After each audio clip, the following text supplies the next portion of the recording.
एक minute role एक minute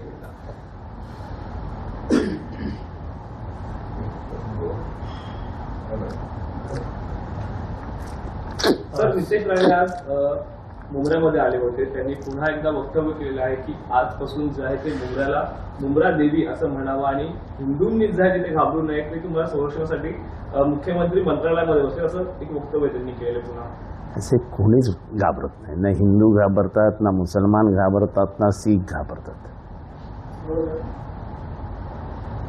मुंब्र्याच्या बरोबर टोकावरती जिथे मुंब्रा म्हणजे खरं म्हणजे सुरुवात होत असेल तिथे एक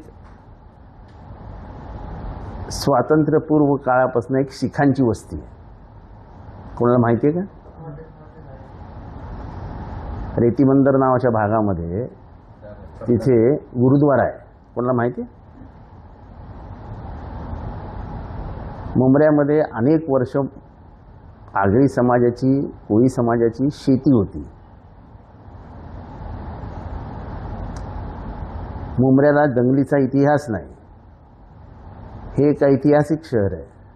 इथे पौराणिक मुंब्रा देवी कधी बसवली गेली काही त्याचं हे नाही. मंदिर डोंगरावर आहे.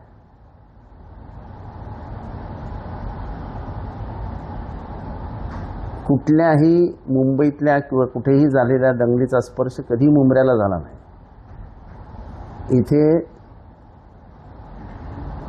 कोणाचंही वर्चस्व नसून इथे सामाजिक एकता आणि एकोपा कायम राखला गेला आहे. इथे शिवरायांच्या मिरवणूक निघते. इथे ईद मिलादुल नबीची मिरवणूक निघते आणि दोन्ही मिरवणुकांमध्ये सर्व समाज सहभागी होतात. इथे ईदही साजरी होते, दिवाळीही साजरी होते, होळीही खेळली जाते आणि जो सण ज्याचा आहे तो त्याचा सण साजरा करतो आणि सर्व समाज त्याच्यात समाविष्ट होतात, एकत्र येतात, आनंद घेतात. हे या शहराचं महत्त्व आहे. मुंब्रा देवीला इथले आगरी कोळी आई म्हणतात. त्या आईच्या नावाने मुंब्रा आईच्या नावाने मुंब्रा शहर आलं. नंतर जेव्हा ठाणे ते कल्याण ही रेल्वे सुरू झाली तेव्हा मुंब्रा स्टेशन झालं आणि त्या मुंब्रा स्टेशनला मुंब्रा देवीवरनं मुंब्रा हे नाव पडलं. हा इतिहास आहे. त्यामुळे हिंदूंनी काय म्हणावं आणि मुसलमानांनी काय म्हणावं हा प्रश्नच उद्भवत नाही. आपण महालक्ष्मी देवी म्हणतो का? महालक्ष्मी स्टेशनला जाता येता कधी इथला कुठलाही समाजाचा माणूस मराठी, गुजराती, अमुक तमुक, हिंदू, मुसलमान काही महालक्ष्मी देवी म्हणतात की महालक्ष्मी म्हणतात? त्यामुळे आयोजक स्वतः किती वर्ष मुंब्र्यात राहतात याचा तपास घ्यावा. याच्यात सहभागी झालेले लोक मुंब्र्यात किती वर्ष राहतात याचा तपास घ्यावा. मूळ स्थानिक जे आहेत त्यांना प्रश्न विचारावे. ते सांगतील तुम्हाला इथला इतिहास. इथे भगत, पाटील, भोईर अशी मोठी मोठी खानदानं आहेत.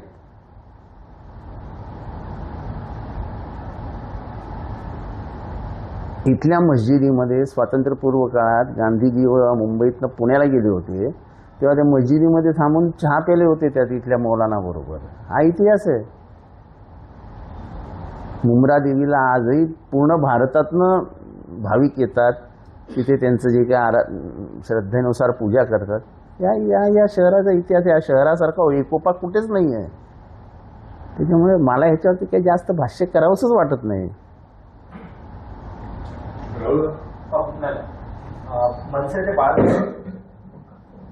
मनसे नेते बाळ नांदगावकर बोलतात की नामांतर होईल मात्र जितेंद्र आव्हाड यांचा विरोध असेल. कोणाचं नामांतर होईल? म्हणजे मुंब्रा देवी असं नामांतर होईल मात्र आपला विरोध असेल. माझ्या विरोधाचं काय? माझा विरोध असेल म्हणजे काय? माझा कशाला विरोध असेल? मुंब्रा हे नाव बदलणार आहे. मुंब्रा हे नाव कुठनं आलंय? मुंब्रा देवीवरनं आणलंय. महालक्ष्मी हे नाव कुठनं आलंय? महालक्ष्मी मंदिरावरनं आलंय ना. महालक्ष्मी मंदिरावरनं आलंय. त्यामुळे उगाच काहीतरी जितेंद्र आव्हाड यांचा विरोध असेल. काहीतरी स्टेटमेंट द्यायचं म्हणून द्यायचं काय? तर राहुल गांधी यांना देखील एक नोटीस आली नाही, त्याबद्दल काय मला माहित नाही. सर, रस्त्यावरती खूप खड्डे आहेत आणि त्याच्यामध्ये काय महाराष्ट्राचे नवीन काय आहे? रस्त्यावरती खड्डे आहेत आणि खड्ड्यात महाराष्ट्र आहे, त्यात काय नवीन? दुसऱ्या पॉईंटने देखील म्हणजे हसन मुश्रीफ हसत खेळत बोलत असतात, पण सत्य बोलून गेले, ठीक आहे, चांगलं आहे. त्या उभ्या महाराष्ट्राला माहिती की महाराष्ट्र खड्ड्यात आहे आणि खड्ड्यात म्हणजे गुजरातबरोबर तुलना केली महाराष्ट्राची. गुजरात बरोबर काय, महाराष्ट्र गुजरातच होणार आहे. सर, एफडीआयने पान मसाला विरोधात ज्या जाहिराती केल्या जातात असे 3 अभिनेते आहेत. शाहरुख खान असेल, रॉकी श्रॉफ असेल, यांना कारणे नोटीस बजावलेली आहे. चांगलं आहे, कुठेतरी कोणीतरी काम करताना दिसतंय, चांगलं आहे, काय वाईट आहे. नको ते ॲडव्हर्टाईज करायच्या नसतात, हे हॉलिवूडच्या बॉलिवूडच्या लोकांना समजेल, ठीक आहे. जो तो त्याचं काम करतोय, करू द्या. तुम्हालाही एवढी हौस काय, त्यांनी जाहिरात केली त्याला नोटीस मिळाली, तुमचं काय म्हणणं आहे? अरे माझं काय म्हणणं असेल, ते कायद्यानुसार घडते, ते कायद्यानुसार घडायला पाहिजे, बस. तर कल्याणमध्ये मोदींच्या योजनेनुसार हर घर तिरंगा रॅली काढण्यामध्ये आली होती. त्यामध्ये 35,000 चौरस फुटाचा लांबीचा ध्वज होता. अनेक नागरिकांनी प्रतिसाद दिला. शिंदेचे नेतेही त्या रॅलीमध्ये उपस्थित होते, परंतु भाजपच्या नेत्यांनी पाठ फिरवली. अहो, त्यांचं आपापसात काय आहे हे तुम्हालाही माहिती आहे, डोंबरीकरांनाही माहिती आहे आणि मलाही माहिती आहे. त्याच्यात टी व्हीवरती भाष्य करण्यासारखं काय नाही पटत तर नाही पटत, ठाण्यात त्यांचं नाही पटत तर नाही पटत. पण राज्यात संसार एकत्र करतायत ना, मिलबाट के खार आहे ना, राज्यातली तिजोरी लुटताना दोघंही एकत्र आहेत ना, बस झालं. गोपीनाथ मुंडे जिवंत असले असते मात्र ते आमच्या पक्षात असले असते तर, असं संजय राऊत म्हणतात. काय काय गोपीनाथ मुंडे हे जिवंत असले असते मात्र आमच्या पक्षात असले असते तर, संजय राऊत. म्हणजे त्यांचं म्हणण्याचा मला अर्थ कळला नाही, पण मी एवढंच म्हणेन की गोपीनाथ मुंडे जिवंत असायला हवे. पृथ्वीराज चव्हाणांनी देखील काल वक्तव्य केलं होतं की मुंडे आमच्याकडे येणार नाही, काँग्रेसमध्ये येणार होते. मला मुंडे कुठे जाणार होते, कोणाबरोबर जाणार होते याबद्दल काही बोलायचं नाही. आता ते दिवंगत आहेत, ते आपल्यात नाही आहेत. उगाच जे आपल्यात नाही तसे स्वर्गवासी झालेले गोपीनाथ मुंडे यांच्याबद्दल चर्चा करून काय मिळणार आहे. मनाने मोठा लोकनेता असं मी त्यांचं वर्णन करू शकेन. बाकी उगाच ते या पक्षात गेले असते, त्या पक्षात गेले असते, त्या ह्याच्यात राहिले असते, ते जिवंत राहिले असते, गेले ना. दैव जाणीले कोणी म्हटलंय नाही का साहित्यकाने. उगाच गेलेल्या माणसांबद्दल चर्चा करून कशाला त्याला त्याची जे काय आहे त्यांची पूर्ण महाराष्ट्र इज्जत करतो तेवढं बस आहे त्यांच्यासाठी, त्यांच्या घरच्यांसाठी. मराठी शिका अन्यथा परवाने रद्द होणार, अरुण सावंतांचा ऑटोरिक्षा चालकांना इशारा. सगळ्यांना घाबरवण्याचीच कामं करा. हे करा नाही तर तुम्हाला मारू, हे करा नाही तर तुम्हाला मारू, बस. सुषमा अंधारे म्हणतात की जयकुमार गोरे हे मंत्री आहेत, हे कॉप्या करून मंत्री झालेले आहेत. आता हे म्हणजे याच्यावरती मी काय भाष्य करणार. त्यांना माहिती असेल, कुठेतरी त्यांनी कॉपी बघितली असेल करताना. जे हे वक्तव्य करतात त्यांना सत्य त्याचं त्यांना माहिती ना, मला काय माहिती जयकुमार ग्रॅज्युएट आहेत की नाही, 10वी झालेत की नाही, ते किती शिकलेत, हे काही आमदार म्हणून मी काही घेऊन बसतो का. सोलापूरमध्ये प्रणिती शिंदे यांचा कार्यक्रम होता, त्यामध्ये जे मोठ्या प्रमाणात होते आणि वंदे मातरम हे जे समूह गीत आपलं गीत आहे ते अर्धवट म्हटलं गेलं. म्हणजे अर्धवट म्हणजे कसं मला सगळे सांगत आहे. नाही म्हणजे तुम्हाला त्याच्याबद्दल काय माहिती आहे वंदे मातरमबद्दल ते आधी मला सांगा. अर्ध म्हटलं गेलं म्हणजे काय म्हटलं गेलं. म्हणजे असं आता सध्या आरोप प्रत्यारोप नाही, मला तुम्ही सांगा. भारताचे नागरिक शाळेत गेला आहात, तुम्ही मला सांगा की वंदे मातरम हा जेव्हा तुम्ही मला प्रश्न विचारता तेव्हा अर्धे म्हटले गेले म्हणजे किती म्हटले गेले. प्रश्न येतात तो तुम्हाला विचार. नाही म्हणून तुम्हाला मी प्रतिप्रश्न विचारतोय. तुम्ही एक पत्रकार म्हणून तुम्हाला माहिती असायला हवं की किती कडवी म्हटली गेली आणि त्याच्यात किती कडवी आहेत. नाही असं नाही, मला स्पष्ट उत्तर द्या. मी तुम्हाला प्रतिप्रश्न नाही विचारत आहे, मला स्पष्ट उत्तर द्या. वंदे मातरम मध्ये 6 कडवी आहेत. बंकिमचंद्र चॅटर्जींनी 1882 साली आनंद मठ या कादंबरीत लिहिलेलं आहे ते. त्याची माहिती घ्या आणि त्याला म्हणजे देशमान्यता, त्याला संविधानाची मान्यता त्याला काय आहे, कितीपर्यंत आहे, किती कडव्याची ही माहिती घ्या. उगाच कारण नसताना अर्धवट म्हटलं गेलं. 6 कडवी तुम्ही मला म्हणून दाखवाल.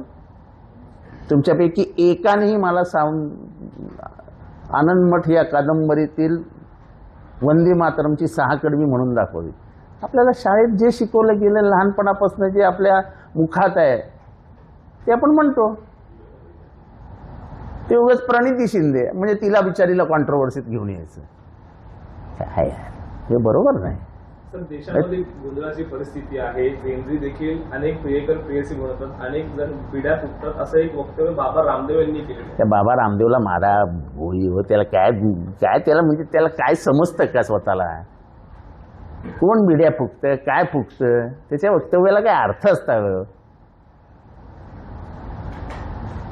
म्हणजे माझ्या बोलण्याचा अर्थ की काही म्हणजे बिड्या फुकतात आणि तुम्ही त्याच्यावरती मला प्रश्न विचारता ते बाबा रामदेव म्हणाले ते बिड्या मारा गोळी त्यांच्या वक्तव्याला. मुंबईकरांवर लवकरच कराचा भाग पडण्याची शक्यता आहे. महसूल वाढवण्याचे आयुक्तांनी निर्देश दिलेले आहेत. त्याच्यामुळे मुंबईकरांना करवाढ. हे बघ, मुंबईकरांना ज्याची सत्ता आवडली त्यांनी आणली ना.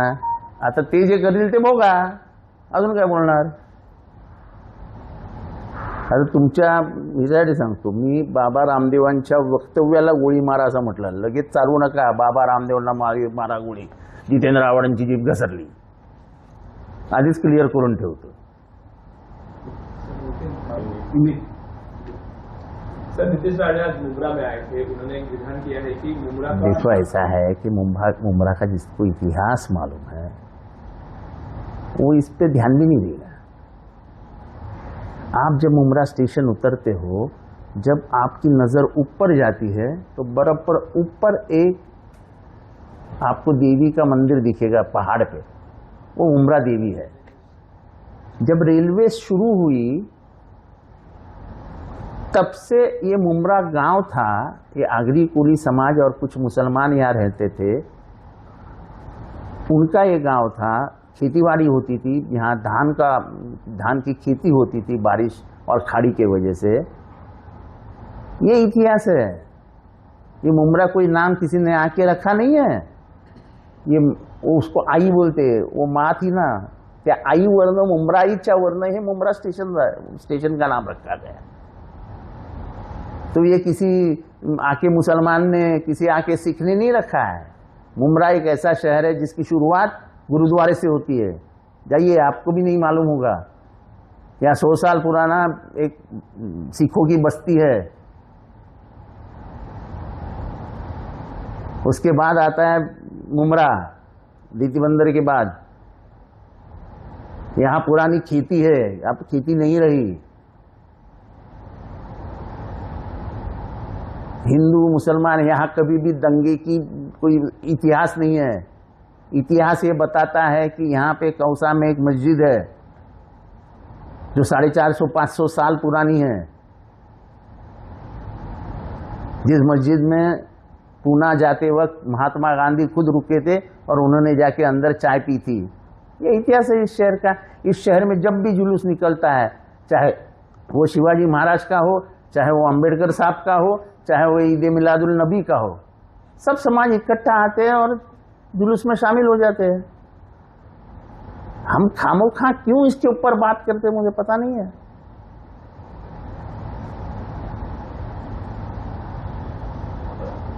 बल्कि बीजेपी ये कंट्रोवर्सी क्यों कर रही है, आपको क्या लगता है? देखो ऐसा है कि हिंदू मुसलमान देश ठग गया. इससे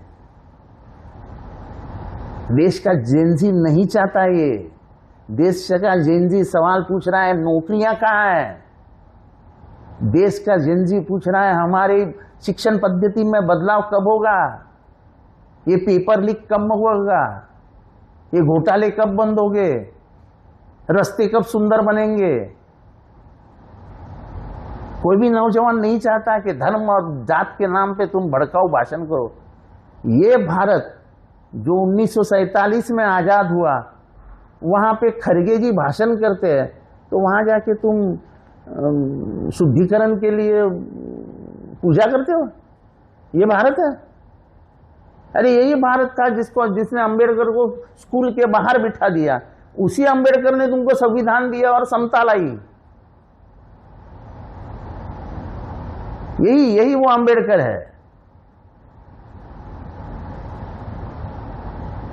आज भी तुम ये भाषा करते हो? खड़गे जी वहां गए तो तुम बोलते हो कि ये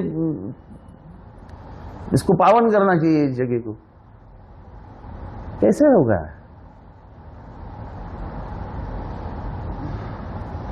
मैं क्षमा चाहता हूं खड़गे जी कि आप माफ कर दीजिए, हम अभी भी नहीं सुधरे हैं। हजारों साल एक समाज पे हमने अन्याय किया और आज भी हम ये परंपरा आगे ले जाने की कोशिश कर रहे हैं। सर, वंदे मातरम जब चल रहा था तब सोनिया गांधी ने खड़गे के लिए कुर्सी मंगाई थी।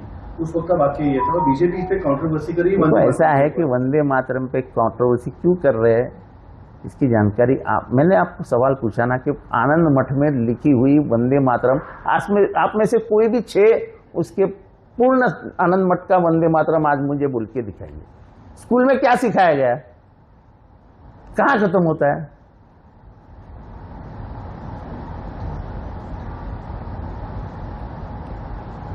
जो स्कूल में पढ़ाया गया है वही मेरे मुंह में रहेगा।